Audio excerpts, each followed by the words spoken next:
For more analysis, let's turn to Ashton. She's a China geopolitics and corporate affairs specialist and founder of Ashton Analytics. Thank you so much for joining us.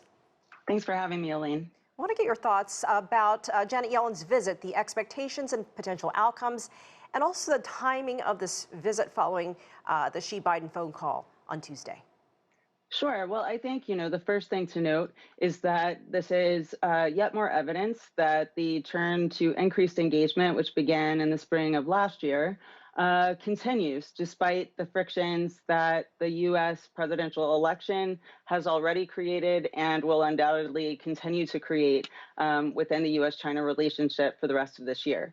Yellen has a good rapport with her counterpart, Vice Premier He Feng, and the two of them have been successful in setting up both a financial and an economic channel working groups for discussing and creating better understanding between the two sides. So all of that is positive, but there is indeed this burgeoning disagreement or festering disagreement that each side has over the other's approach to green energy and high tech.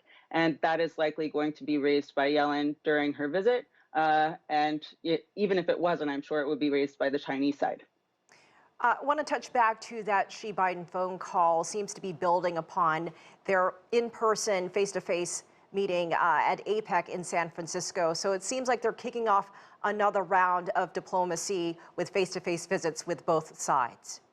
Yes, it definitely does seem that way. And, since the November meeting in person, there has been progress on a number of issues that were discussed during that meeting. Fentanyl, the United States, or the Biden administration has been clear that there's been progress with China cracking down on producers of fentanyl precursors that may have been shipping them to illicit buyers. And mill engagement seems to have picked up quite a bit. We know that there's a maritime military consultative agreement talk happening in the next week or so, and we have reports that Secretary of Defense Ashton will visit China later this year. The two sides are also working on risk mitigation for artificial intelligence, and all of that is positive, but it's, the relationship is, of course, far from smooth sailing.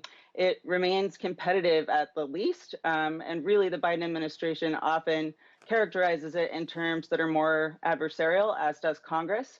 And there are lots of differences between the two sides, and I don't think that that's going to go away anytime soon. Right, and important that this is all happening in an election year when most times we would see the president at the time focusing on domestic issues. But you mentioned Lloyd Austin. We also heard that Anthony Blinken is also heading to China soon. Are we potentially anticipating some other kind of meeting perhaps later this year when we see APEC in Lima, Peru, and also the G20? Could we see another face-to-face between Biden and Xi?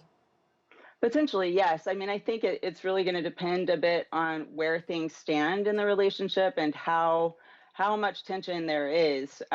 For both sides, there are multiple considerations that go into whether or not to have an in-person meeting in a particular forum. And so I think it's a little too early to say for sure that this phone call is a precursor to another presidential meeting, but it certainly could be.